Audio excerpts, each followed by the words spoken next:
আগে যারা কর্মকর্তা কর্মচারী ছিল তাদের মধ্যে অনেকে ফ্যাসিস্টদের সাথে সংশ্লিষ্ট। আমি আপনাদের মাধ্যমে নগরবাসীকে বলতে চাই, নগরবাসীর সকলের সহযোগিতা চাই। সাংবাদিক, বুদ্ধিজীবী, চাকরিজীবী, শ্রমিক, শিক্ষক, আইনজীবী সহ সকল ধরনের পেশার মানুষের কাছে আমি সহযোগিতা চাই।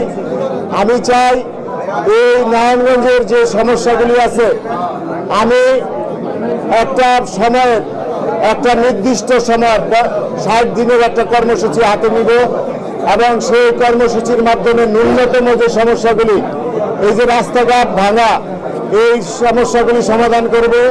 সবচেয়ে বড় ব্যাপার হলো ধুলাবালি।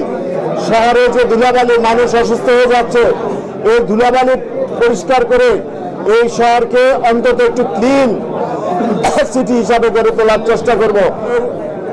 বর্তমান সরকারের মাননীয় প্রধানমন্ত্রী উনি যে পরিবর্তনের যে একটা স্লোগান দিয়েছে, সেই পরিবর্তনের জন্য আমাদেরকে এখানে বসানো হয়েছে এবং আমাদেরকে আমাদের নেতা ব্রিফ করেছে এবং সেখানে উনি বলেছেন যে কি কি কাজ করতে হবে, আমাদেরকে প্রশিক্ষণ দিয়েছে।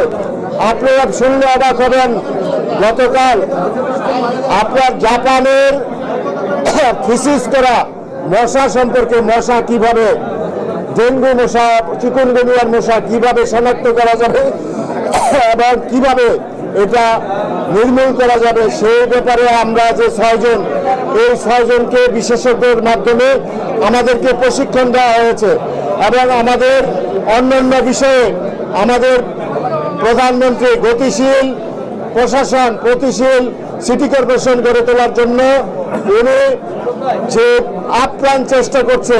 কারণ এই সিটিগুলি বর্তমানের সিটির নাগরিক সমাজ অত্যন্ত দুরবস্থায় আছে। এই দুরবস্থা থেকে আমরা রক্ষা করব। আমাদের